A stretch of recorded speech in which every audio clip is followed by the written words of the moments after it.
Hello everyone, welcome to scoring science. तो आज के इस वीडियो का टॉपिक है हमारा एग्रीकल्चर। इस वीडियो में हम लोग एग्रीकल्चर की डेफिनेशन समझेंगे और उसकी प्रैक्टिसेस समझेंगे कि कैसे स्टेप बाय स्टेप हमें प्रॉपर खेती करनी चाहिए जिससे कि हमें हाई यील्ड मिल सके, अच्छी फसल मिल सके। ओके, तो चलिए स्टार्ट करते हैं आज की वीडियो एग्रीकल्चर की डेफिनेशन के साथ। एग्रीकल्चर को हिंदी में कहते हैं खेती। तो देखिए, practice of growing large quantities of plants for food and other purpose is called agriculture। Means कि किसी भी प्लांट को हम एक लंबे एरिया में लगाते हैं, बड़े से एरिया में लगाते हैं, चाहे वो हो सकता है फसल के लिए, फूड के लिए, या फिर अदर पर्पस। अदर पर्पस हो सकता है फॉडर के लिए, चारे के लिए लगा रहे हैं हम लोग, या फाइबर के लिए लगा रहे हैं, या ऑयल के लिए लगा रहे हैं। तो इन सब चीज़ों के लिए हम क्या करते हैं, एक प्लांट या दो प्लांट तो नहीं लगाते हैं। इसके लिए हम क्या करते हैं, एक पूरे खेत में एक सेम तरीके के स्पीसीज लगाते हैं और उसका प्लांटेशन करते हैं। ठीक है, तो उसी चीज़ को हम कहते हैं खेती। ओके, अब देखिए, ये खेती करने के लिए ये नहीं कि हमें खेत चाहिए और बीज चाहिए हमने लगा दिया। तो इसके लिए भी कुछ स्टेप्स हैं जिससे कि हमें proper step by step follow करना चाहिए। और इसी से अगर ऐसा करेंगे तो इससे क्या होगा, अच्छी यील्ड हमें मिलेगी या फसल हमें मिलेगी।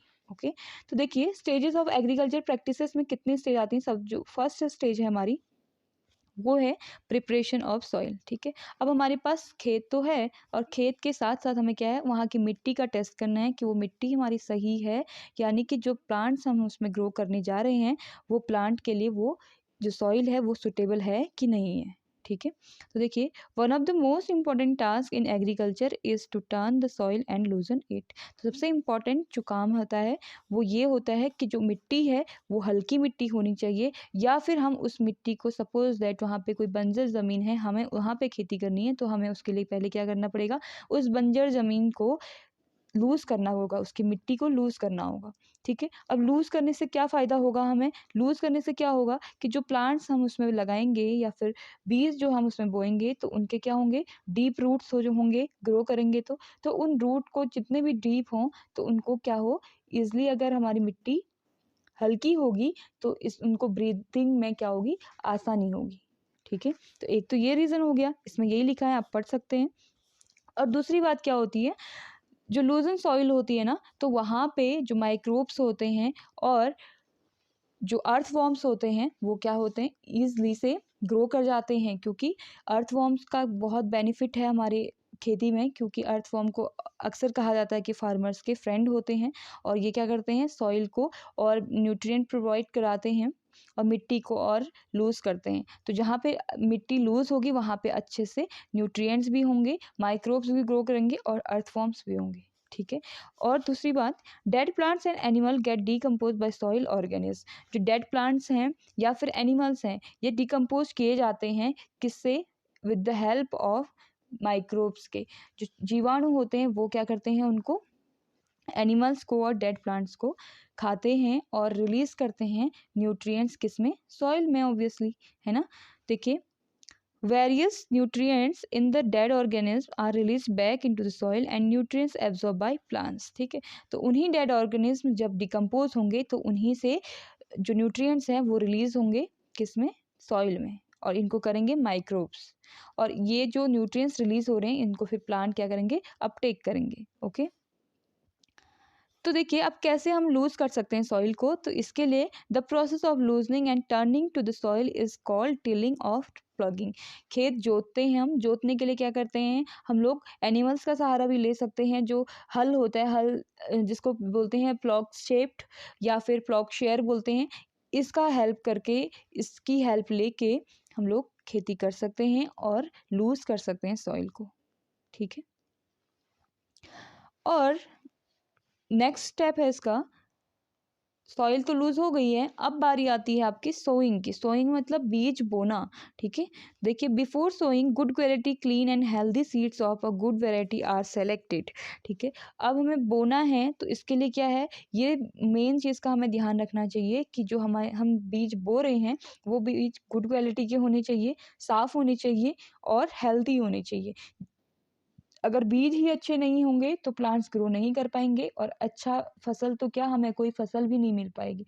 ठीक है, और क्या होता है कि मेनली जब भी हमें अगर हमें लगता है कि हमारे पास जो सीड हैं वो प्योर नहीं हैं, उसमें कुछ-कुछ इम्प्योरिटीज़ हैं, अशुद्धियाँ हैं, तो उसको साफ़ करने के लिए हम क्या कर सकते हैं, हम सीड को वाटर में डालते हैं। एक बकेट वाटर लिया, उसमें हमने सीड डाल दिए, तो क्या होगा, हमेशा जो हेल्दी क्रॉप होगी वो हमेशा बॉटम में रहेगी, ठीक है? और जो हेल्दी सीड्स होंगे वो बॉटम में रहेंगे, और जो इम्प्योरिटीज़ धूल वगैरह या फिर जो इन्फेक्टेड सीड्स होंगे वो ऊपर से तैरने लगेंगे, ठीक है? तो हम क्या कर सकते हैं, जो ऊपर से तैर रही हैं उन सीड्स को अलग कर देंगे, और जो हेल्दी सीड है उनको फिर ग्रो करेंगे, ठीक है?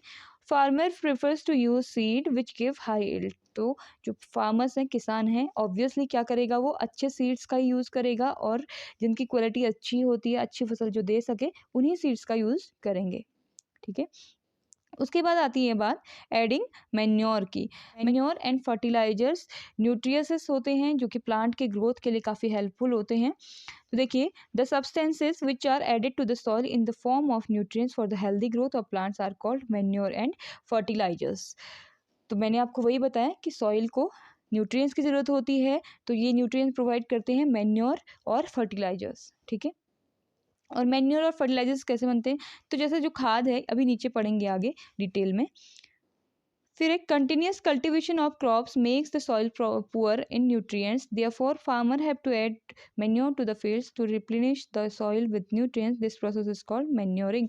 तो क्या होता है कि हमारे पास सपोज दैट एक ही खेत है, हम उस खेत में हमने सपोज दैट पहले गेहूं की खेती की, और गेहूं की खेती पूरी करने के बाद, काटने के बाद, बीज लेने के बाद, अब हम दूसरी बार इसमें धान की खेती कर रहे हैं इसी खेत में।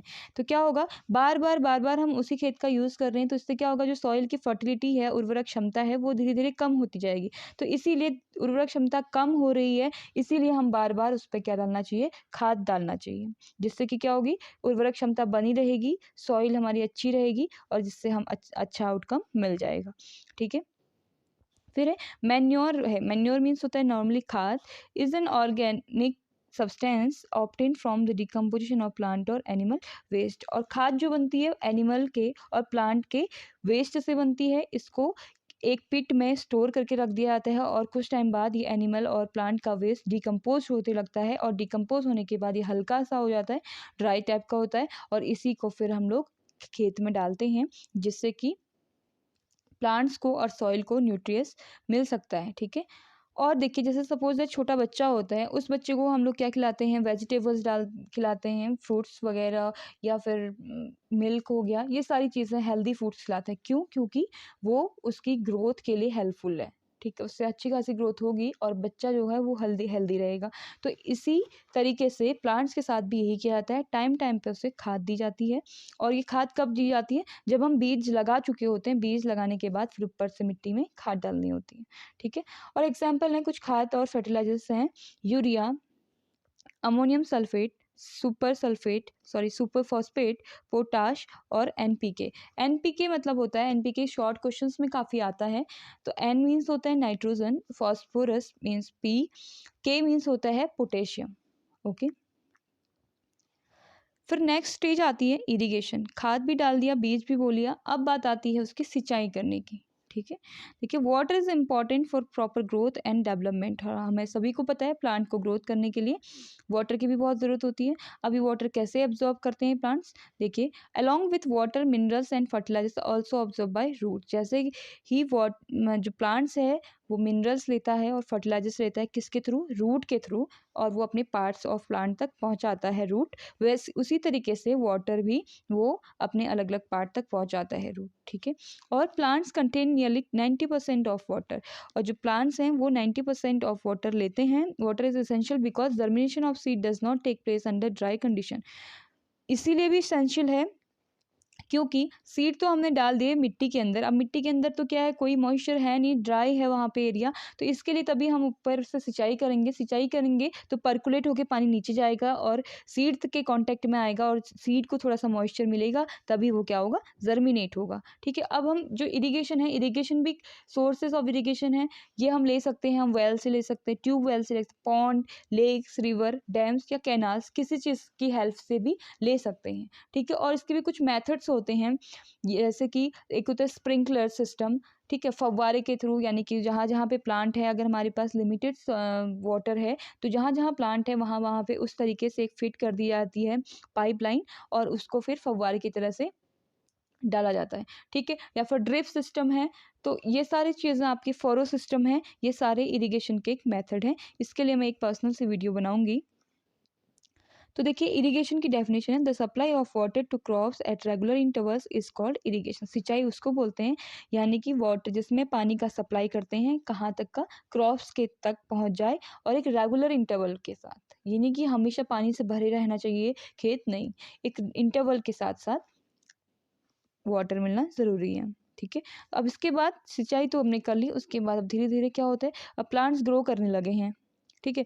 ग्रो कर रहे हैं, तो ये ज़रूरी नहीं है कि जो प्लांट्स जो सीड हमने बोए थे वही प्लांट्स वहाँ पे ग्रो करेंगे। उसके साथ-साथ और भी ऐसे प्लांट्स ग्रो करते हैं जो हमने बोए नहीं थे और जिनकी हमें बिल्कुल भी ज़रूरत नहीं है, और जो खाली कॉम्पिटिशन को बढ़ा रहे हैं खेत में, ठीक है? तो ऐसे प्लांट्स को बोलते हैं अनवांटेड प्लांट, और अनवांटेड प्लांट्स को बोलते हैं वीड्स। वीड्स यानी कि जिसको हिंदी में अगर मैं बोलूँ तो हिंदी में बोलते हैं खरपतवार, ठीक है?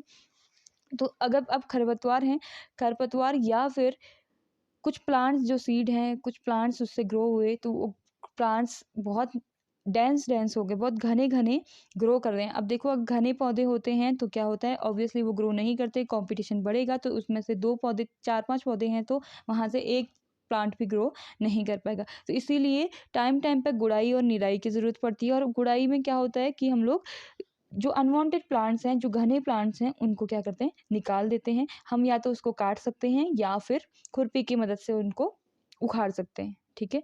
और क्या होता है, weeds are also controlled by using certain chemicals called weedicides, और इन वीड्स को हमेशा कंट्रोल करने के लिए, ख़त्म करने के लिए टाइम-टाइम पे वीडीसाइड भी यूज़ किया जाता है, बट वीडीसाइड कुछ ये केमिकल से बना होता है जो कि सॉइल की फर्टिलिटी को कम करता है, तो इससे बेटर है कि हम बायोलॉजिकल प्रोसेस यूज़ कर लिए जाए। बायोलॉजिकल यही चीज़ जो गुड़ाई और निराई की बात मैंने कही, तो इससे तो हमने प्रोटेक्ट कर लिया सीड्स को, ठीक है? अब नेक्स्ट स्टेज है हार्वेस्टिंग। अब यहाँ पे क्या हुआ कि हमने जो क्रॉप उगाई थी वो प्रीमैच्योर हो चुकी है, अब उसके काटने का वक्त वहाँ पे आ गया है। The cutting of crop after it is mature is called harvesting. जब क्रॉप, हमारी फसल मैच्योर हो जाती है पूरी तरीके से, तो वहाँ पे हम उसको फिर क्या करते हैं, उसकी कटाई शुरू करते हैं। In the grain seeds needs to be separated from the chaff known as threshing. अब देखिए, जो स्टॉक है वो किससे लगा होता है, अनाज के जो दाने हैं, दाने के नीचे क्या होता है, लंबा सा स्टॉक होता है। अब हमको क्या करना है, उस स्टॉक को अलग करना है और दाने अलग करने हैं। अब दाने जब अलग कर रहे हैं तो साथ साथ उसमें और भी अशुद्धियाँ आ जाती हैं, तो हम उसको अलग करने के लिए, धूल वगैरह बहुत आ जाती हैं, उनको अलग करने के लिए हम अलग अलग मेथड यूज़ करते हैं। विनोविंग, विनोविंग में के थ्रू क्या करते हैं, जो अशुद्धियाँ उनको अलग करते हैं और ग्रेन्स को, अनाज को अलग करते हैं, और या फिर हैंड पिकिंग, हाथ से अशुद्धियाँ उठाते हैं, ठीक है? ये सारी चीज़ें होती हैं हार्वेस्टिंग के बाद। अब बात आती है, काट लिया, फसल ले ली हमने, साफ भी कर ली, अब बात आती है स्टोर करने की, ठीक है? स्टोर कैसे करना है कि लॉन्ग लास्टिंग रह सके, यानी कि जब तक हम ले सकें, हम यूज़ कर रहे हैं तब तक वो मिलती रहे। तो इसके लिए क्या है कि कोई इंसेक्ट का अटैक ना हो, चूहे से हमें दूर रखना पड़ेगा, इंसेक्ट अटैक से दूर रखना पड़ेगा। और एक और बात, सबसे पहले जो ग्रेन है, ग्रेन क्या होती है, वेट होते हैं, उसमें क्या होता है, मॉइस्चर ज़्यादा होता है। अब मॉइस्चर ज़्यादा होगा तो उससे क्या होगा, सीड कुछ टाइम बाद जर्मिनेट करने लग जाएँगे, उगने लग जाएँगे ना, उनमें बीज, वो सॉरी, अंकुरण आने लगता हुआ है, ठीक है? तो वो चीज़ ना आए, तो इसीलिए जैसे हमने फसल काटी है, उसके बाद उसको कुछ 4-5 दिन सुखा लेना चाहिए, ड्राई कर लेना चाहिए, जिससे कि उसमें उसका जो मॉइस्चर है वो सारा ख़त्म हो जाए, और फिर उसके बाद उसको एक कंटेनर में स्टोर करना चाहिए, जहाँ पे ना ही इंसेक्ट्स हों, ना रैट हो, और ना ही मॉइस्चर और या फिर माइक्रो ऑर्गेनिज़्म हो। इससे हम अच्छे से अपनी फसल को स्टोर कर सकते हैं। आई होप आज की वीडियो आपके लिए हेल्पफुल रही हो। अगर वीडियो पसंद आई तो प्लीज़ कमेंट ज़रूर छोड़िएगा।